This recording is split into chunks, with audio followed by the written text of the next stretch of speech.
It is fitting that we gather here at the National Constitution Center, a place that celebrates our collective rights and our individual freedoms, with leaders from all different backgrounds and faith traditions coming together to recognize a religious leader who has made an extraordinary impact on our world. Someone who has devoted his life to religious liberty and done so much to protect that freedom, not just for people of the Catholic faith, but for people all across the globe.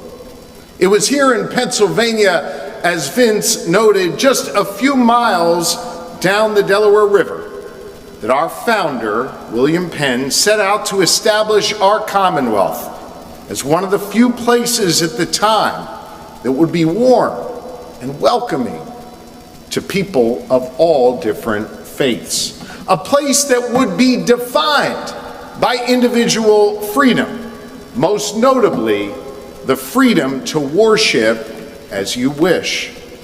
A century later, 250 years ago tomorrow, our founding fathers gathered just across the way to declare their independence from a king and to build on the foundation of individual liberty that Penn laid right here in Pennsylvania, declaring not just their independence, but that each of us have a right to life, liberty, and the pursuit of happiness. About a decade later, their independence won. Delegates from across our new nation gathered in that very same room, the old Pennsylvania State House, to draft, to debate, and to sign the new U.S. Constitution and subsequently the Bill of Rights. In drafting the Constitution, they made sure that the very First Amendment would protect the freedom of religion for all Americans. You see, religious liberty has been a foundational value for Pennsylvania and for our nation since the very beginning, and that remains the case today.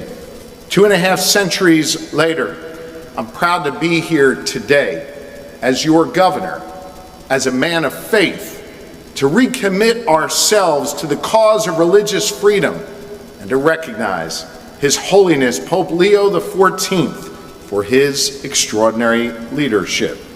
As the first American Pope, and someone who we all know and feel proud to know was educated here in Pennsylvania in the Augustinian tradition of Villanova University, Pope Leo has consistently used his powerful platform on the world stage to assert that religious freedom is an essential right for all people. He has reaffirmed the dignity of every human being, no matter how they choose to worship. On behalf of the Commonwealth of Pennsylvania, the cradle of liberty and the birthplace of our democracy, thank you, Pope Leo, for using your voice and your power to advance religious liberty for all people. My own faith calls me to service. My faith teaches me that no one is required to complete the task, but neither are we free to refrain from it. To me, that is universal, and it means that each of us has a responsibility to get off the sidelines, to get in the game, and to do our part, to serve others and work to advance the cause of freedom. And I believe that work is needed, especially at this particular moment in time.